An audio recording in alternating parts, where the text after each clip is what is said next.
जिला स्तरीय दक्षता वृद्धि प्रशिक्षण कार्यक्रम गजपति जिला सदर महकुमा पारलाखीमंडी स्थित प्राणी संपद विभाग जिला प्रशिक्षण केन्द्र में जिला स्तरीय दक्षता वृद्धि प्रशिक्षण कार्यक्रम अनुष्ठित हो जाइछि। अतिरिक्त चिकित्सा अधिकारी प्राणी संपद डॉक्टर श्रवण कुमार आचार्य, सीडीपीओ डॉक्टर तुषारेन्दु नायक, उपनिर्देशक प्राणी चिकित्सालय डॉक्टर विधुता शेखर मिश्र, एडीपीओ डॉक्टर शुभंकर सेठी प्रमुख मंचासीन थिले। अतिथि माने प्रदीप प्रज्वलन करी कार्यक्रम आरंभ होइथिला। अतिथि माननकु पुष्पगुच्छ दे स्वागत करा जायथिला। एही प्रशिक्षण 3 दिन प्रदान करा जिवो। जिल्लार विभिन्न ब्लॉक रो गोपालक माने प्रशिक्षण नेउछंती। एही कार्यक्रमर मूल लक्ष्य हेउछि सरकारक पक्षरु गोपालक माननक पई विभिन्न योजना ओ विभिन्न टीकाकरण उपरे गोपालक माननकु अवगत कराइबा सहित गोपालन किपरि उन्नत मानर करि परिबे, गोपालक माननक दक्षता वृद्धि होई परिबो। सर आपण परिचयटा?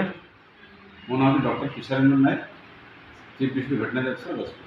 सर कौन कहे जो दुग्ध चाषी को दक्षता सकाशे जो तालीम दि जाइए यहाँ पर कौन कहे? आम तालीम शिविर 3 दिन पर्यटन चलो। विशेषकर आम प्राय चाषी बंधु मैंने गाई रखी निज पैसा हो कि सरकार योजना माध्यम गाई रखी, किंतु असुविधा हो कौन से जो टेक्नोलोजी दरकार कौ भाई भाव में गाई रखिले 2 पैसा लाभ मिल, खर्च कम रु क्षीर बिक्री अधिक पैसा लाभ पाइबे। से उद्देश्य रखिक आम विशेषकर किसी बछा बछा चाषी को आनिक ट्रेनिंग प्रदान कर। केते चाषी जोग देइछन्ती? को ब्लॉक रो चाषी जोग देइछन्ती?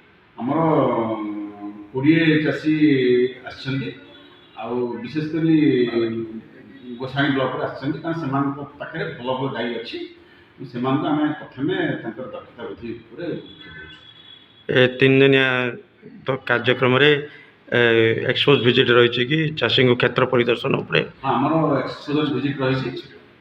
आमर जो सेंचुरियन यूनिवर्सिटी अच्छी आम नहीं क्षेत्र प्रदर्शन करूँ, से भल भल गाई देखिए, गाई की कौ भाव रखा जाए अभिज्ञता आसो से उद्देश्य आम प्रोग्राम।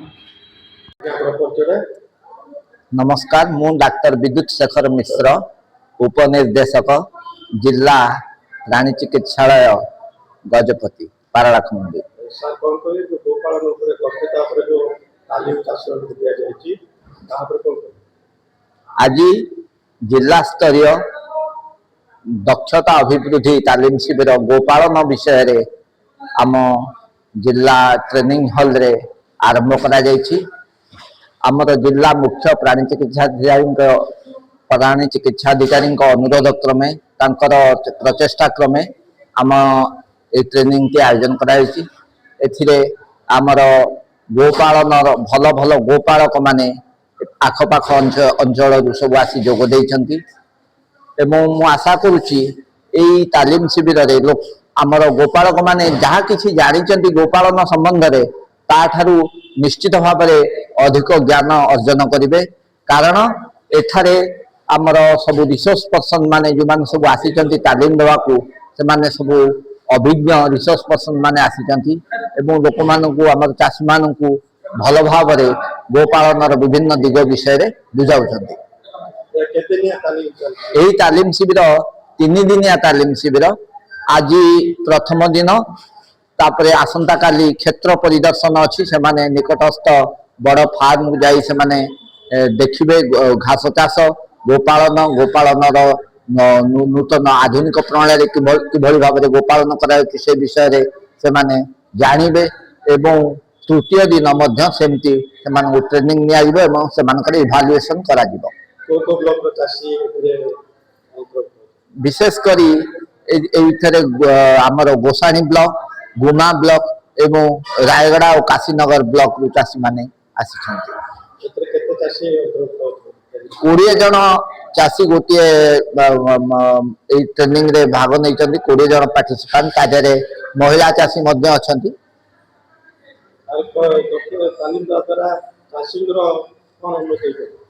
निश्चित भाव में कहबी प्रथम कही जेहेतु लोक मान समस्ते आम सरकार जो कामधेनु योजना रे उपकृत होती से जो कामधेनु योजना रे जोड़े जोड़े गाई से रखिंट तालीम शिविर पाइला पर से निश्चित भाव में से गोपालन ଆଗ୍ରହଟା ତାଙ୍କର ବଢିବ ଏବଂ ଆଗକୁ ସେମାନେ ଆହୁରି ଅଧିକ ଗୋପାଳନ କରିବା ପାଇଁ ଆଗ୍ରହ ପ୍ରକାଶ କରିବେ।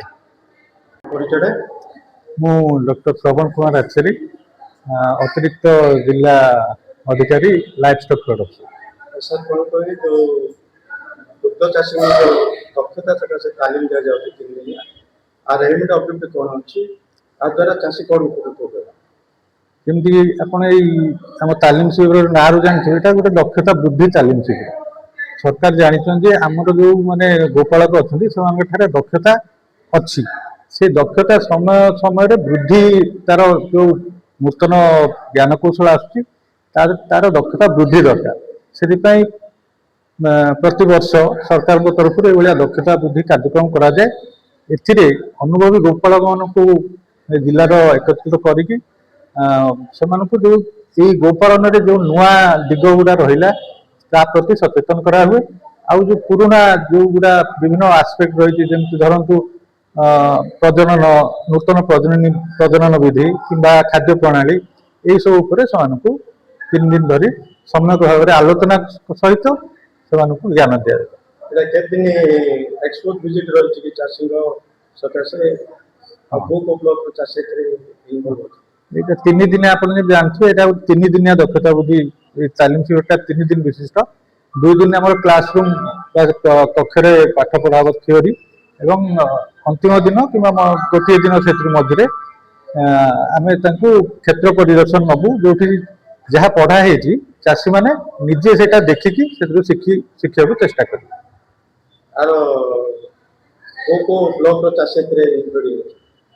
ଏହା ଯେହେତୁ ଏଇଟା ଜିଲ୍ଲା ସ୍ତରୀୟ କାର୍ଯ୍ୟକ୍ରମ, ଏଥିରେ ସମସ୍ତ ବ୍ଲକର ଚାଷୀଙ୍କୁ ଯୋଗଦାନ ପାଇଁ ପ୍ରୋତ୍ସାହିତ କରାହେଇଛି।